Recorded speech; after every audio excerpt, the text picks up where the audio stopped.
todos y todas. Hoy presentamos Científicos y Científicas en Escena. Buenos días a todos nuestros oyentes. Bienvenidos a una entrevista más de nuestra sección Científicos y Científicas en Escena.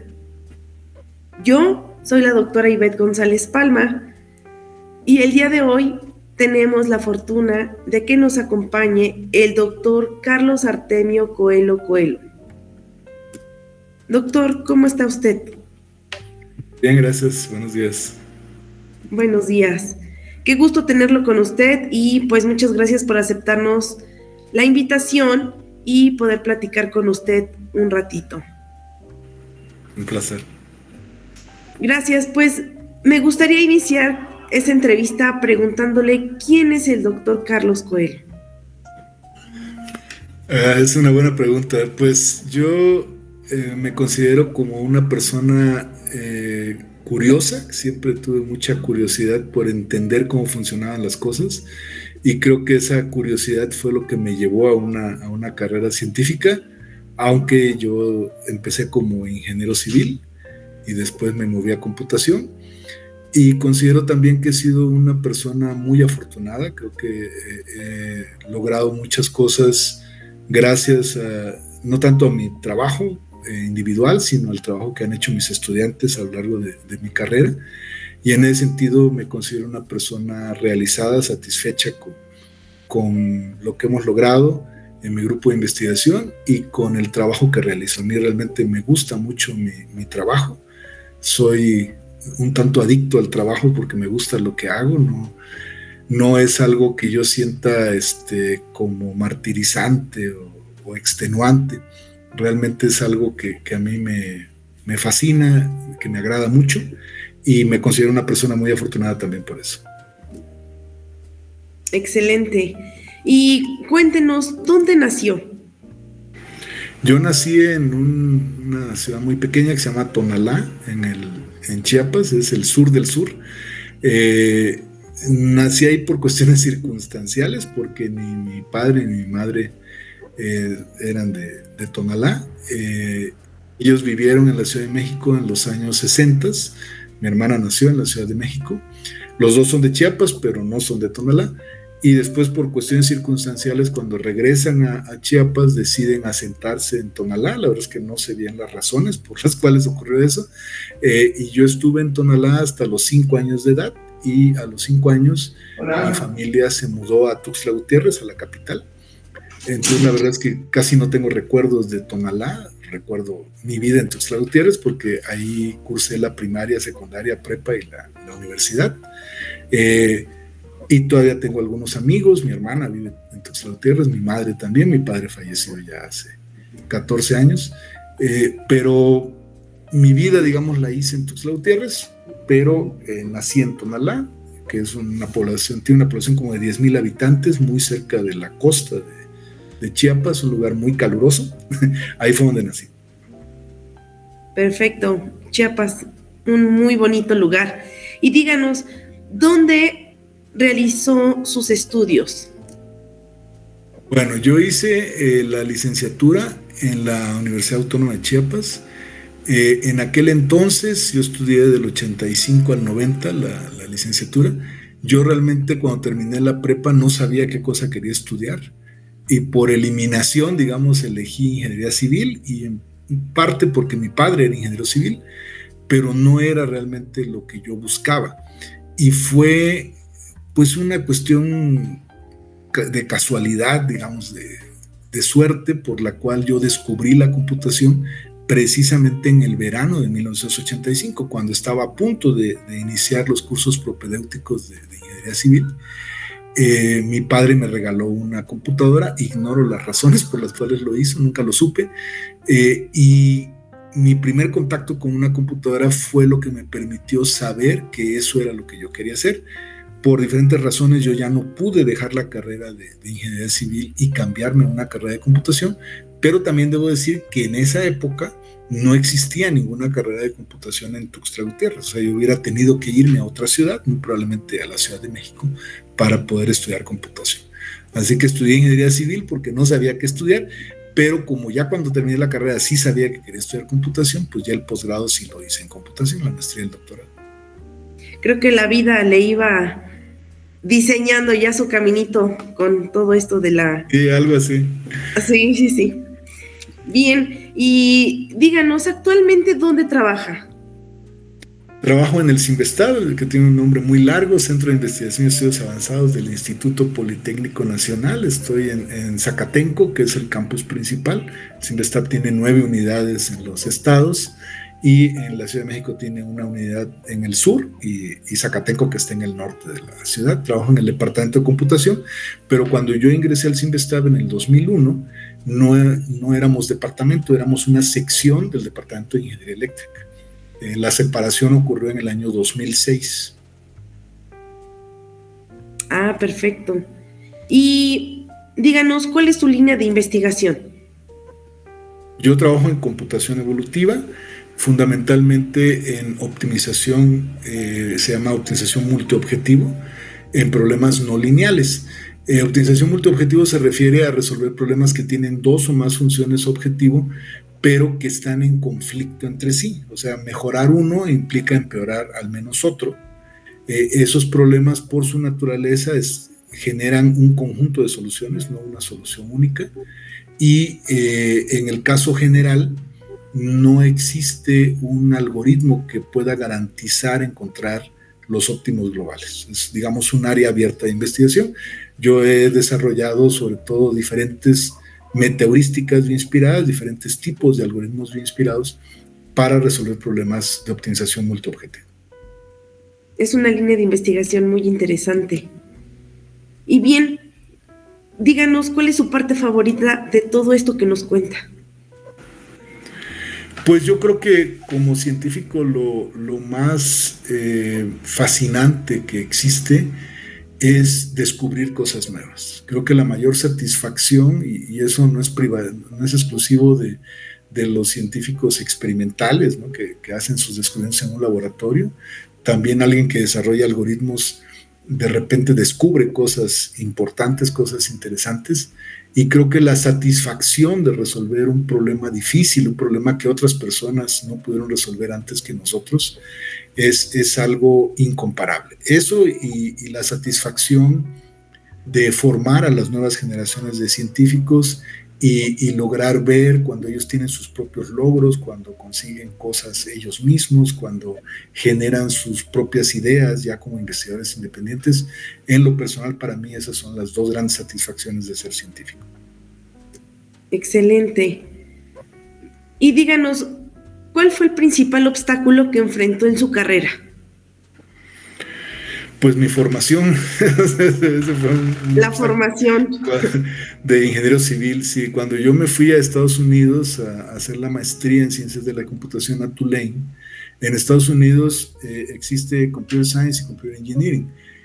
Computer Engineering es más la parte de hardware y Computer Science pues es la parte, digamos, abstracta de computación. Computer Science en Estados Unidos es un área muy orientada a matemáticas.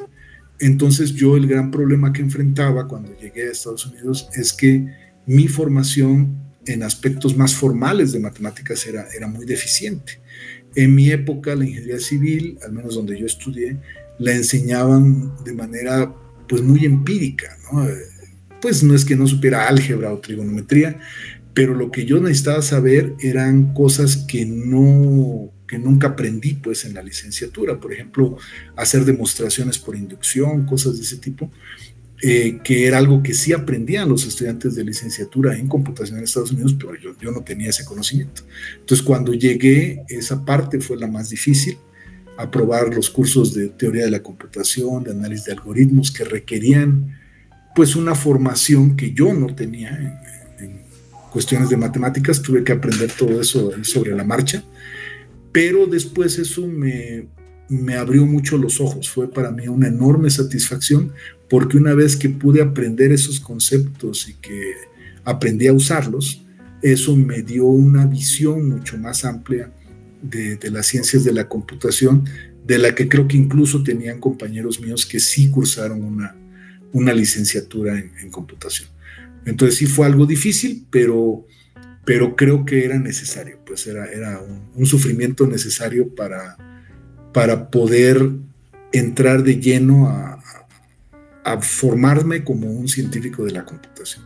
Si yo hubiese decidido irme por una formación menos formal en ciencias de la computación, creo que no me sentiría satisfecho. Entonces, pues sí, fue un obstáculo difícil, pero afortunadamente logré sortearlo. Excelente todo lo que nos cuenta y es toda una aventura. Y si regresáramos un poquito el tiempo, cuéntenos cómo fue su niñez. Pues yo tuve una niñez tal vez un poco atípica en el sentido de que mi madre no me dejaba salir a jugar con otros niños. Entonces, pues sí hacía travesuras y todo, pero las hacía en casa. Mi madre tenía un salón de belleza, lo tuvo en Tonalá y lo tuvo también en Tuxtla Gutiérrez durante muchos años. Yo crecí primero leyendo cómics, me gustaba mucho leer, sobre todo cómics de DC, ¿no? Superman, Batman, Linterna Verde, todo esto. Y a mi madre no le gustaba mucho que yo leyera eso, mi padre no me decía nada, pero un día, la verdad es que no recuerdo exactamente cómo ocurrió, cambié la lectura de los cómics por revistas y libros de ciencia y me empecé a interesar en la divulgación científica. Leí a Carl Sagan cuando era adolescente, leí Los cazadores de microbios, que es un libro fantástico, y algunos otros libros que para mí fueron una enorme inspiración. Y ese gusto por leer biografías de científicos lo mantengo a la fecha. He leído la biografía de muchos científicos, no solo de computación, también de otras áreas. Y para mí, más allá de ser una motivación, que sí, muchos de ellos son una motivación para mí, creo que es lo que ayudó mucho a, por un lado, acercarme a la ciencia y por otro, ver el lado humano de estos grandes científicos, ¿no? Que no eran simplemente figuras míticas, inalcanzables, sino que tenían, al igual que todos los demás, sus defectos. Algunos habían hecho cosas terribles, otros, pues casi de casualidad lograron sus grandes descubrimientos. Todo eso para mí fue fundamental en mi etapa de adolescente, que es cuando yo decidí que quería ser científico, aunque no sabía realmente en qué disciplina, ¿no? Eso me tomó más tiempo. Entonces sí soñaba con ser científico. Aparte de todas las lecturas que tenía, sí deseaba ser científico. Sí, yo creo que empecé a pensar en eso por allá de los 14 años de edad. Antes de eso quería ser luchador, pero no sé, en algún momento se me dio el cambio de paradigma. Nunca pensé en ser ingeniero, la verdad, eso nunca lo pensé, ni en ser médico. O sea, había cosas que yo tenía muy claras que yo no quería hacer. Mi hermana es médico, pero lo que no sabía era exactamente en qué área quería trabajar, o sea, científico en qué.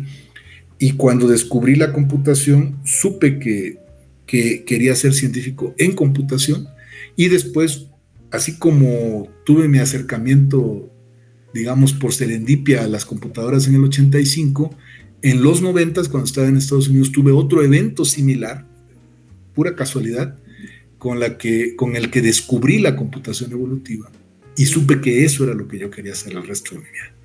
Fue todo así también de manera completamente incidental. Y con toda esta experiencia que usted ya tiene, con todo lo de ingeniería civil, todo lo de computación, ¿qué consejo ahora el doctor Coelho le daría a Carlos en su versión niño y joven?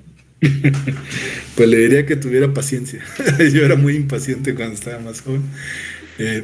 Afortunadamente la impaciencia nunca arruinó mis planes, pero yo la verdad creo que no cambiaría prácticamente nada de mi vida, aún los errores que cometí, aún las decisiones que me cuestioné en su momento, porque el punto al que llegué o en el que estoy ahora en mi vida, en mi carrera, es el que yo quería alcanzar. Tal vez si hubiera tomado decisiones diferentes, habría llegado a otro, no sé, mejor, peor, pero estoy satisfecho con el punto en el que estoy, ¿no? Y simplemente le diría al Carlos joven que tuviera paciencia, porque en algún momento llegué casi a perder la paciencia porque no me salían las cosas como yo quería.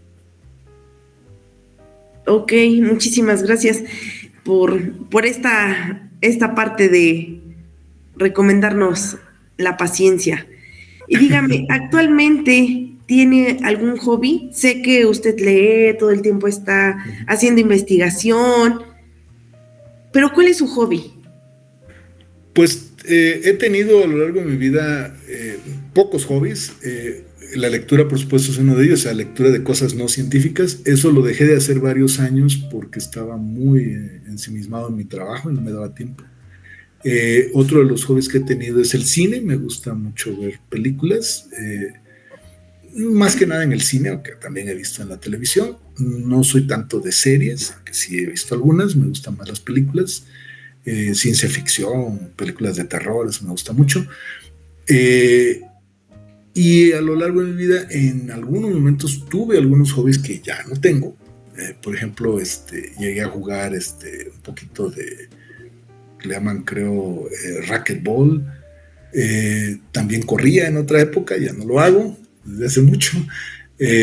Y los viajes, me gusta mucho viajar. Por cuestiones de trabajo viajo bastante, pero pues me refiero más a viajes como de placer, ¿no? No viajes de trabajo, aunque no me desagrada hacer viajes de trabajo, los hago con mucha frecuencia, porque para mí descubrir otros lugares, otras culturas, sobre todo países que nunca he visitado antes, abre mucho la mente, ¿no? Cuando es un país del que yo sabía algo, que había leído alguna cosa, pues es todavía más interesante para mí porque tengo la oportunidad de ver de cerca cosas de las que yo había leído pero que nunca había visto. Eso también es algo que me gusta mucho hacer, y descubrir estos lugares es algo que me causa mucha fascinación. Si yo le preguntara cuál es su lugar o destino favorito, ¿cuál sería? Solo uno. Pues yo creo que España es mi destino favorito. España. Sí. ¿Por algo en especial? Me gusta mucho, bueno, yo todos los años voy a Bilbao. He sido profesor visitante en un centro de investigación allá y paso 2 meses y medio más o menos en Bilbao, que es una ciudad muy bonita en el País Vasco. Pero en general es un país que me gusta mucho, me gusta su comida, está en varias regiones de España. La gente siempre me han tratado muy bien, tengo muchos amigos por allá, más allá de que se hable el mismo idioma, ¿no? Creo que es un país con un alto nivel de vida, en el cual podría yo vivir si no viviera en México. Hay lugares donde no me gusta mucho. Yo viví en Estados Unidos varios años y la verdad no me apetece mucho volver a vivir en Estados Unidos. He ido por cuestiones de trabajo, pero no me apetece mucho. España, sin embargo, sí, no es el único lugar que me gusta, pero es uno de los lugares que me gustan más. Y cuéntenos, el doctor Coelho, ¿cómo se ve en 10 años? Pues trabajando todavía, ya espero ser emérito en 10 años del CINVESTAB, con lo cual ya no necesito hacer mucho, pero yo creo que todavía seguiría trabajando, sigo teniendo ideas, inquietudes, creo que trataría de seguir teniendo estudiantes, espero poder seguir viajando dentro de 10 años, si el cuerpo lo permite, y también seguir aportando algunas cosas a mi área, pero definitivamente en 10 años yo creo que ya va a ser una etapa un poco diferente para mí, en el sentido de que algunas cosas que todavía hago bastante ahora, tal vez ya las deje un poco de lado, ¿no? Actividades en las que ahora estoy involucrado. Eso ha ido cambiando en mi vida, no he hecho siempre las mismas cosas, pero en algunas etapas, digamos que estuve como muy sobrecargado de trabajo. Luego intenté bajar eso y no funcionó muy bien.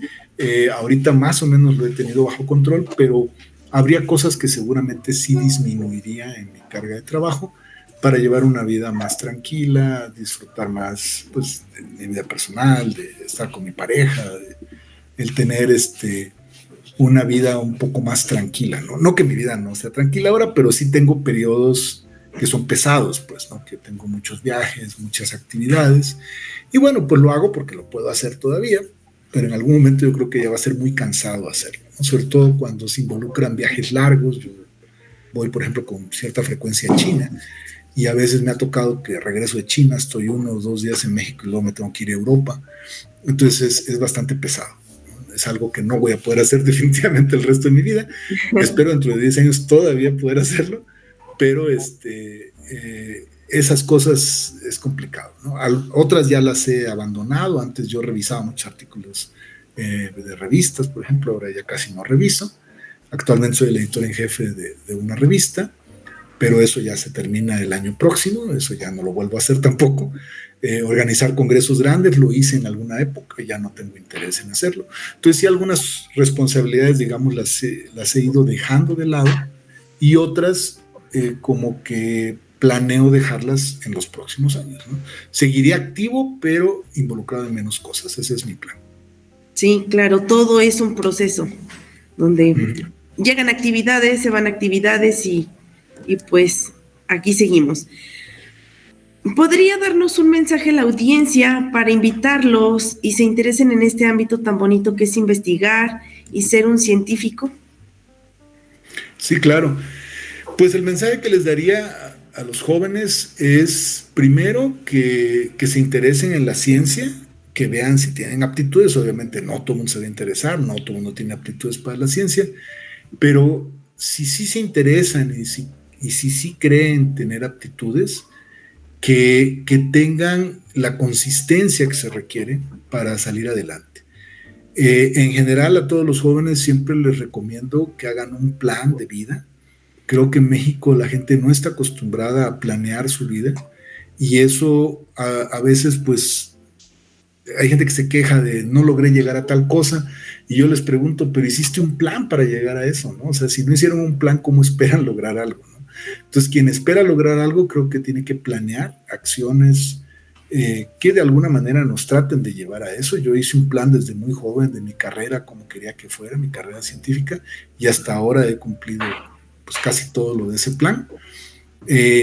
Creo que es importante planear porque eso nos mantiene enfocados, y esto no aplica solo a los científicos, ¿no? Se quieren dedicar a otra cosa también, pero hagan un plan de vida. El plan de vida creo que es fundamental, que sean metas realistas, no exageradas ni demasiado simples, algo suficientemente importante como para que decidamos enfocarnos en ello, y que eso nos dé una hoja de ruta de lo que queremos hacer en nuestra vida, a menos que pues, no queramos hacer nada en específico, ¿no? Que nada más queramos estar en un trabajo y jubilarnos y no tengamos meta alguna.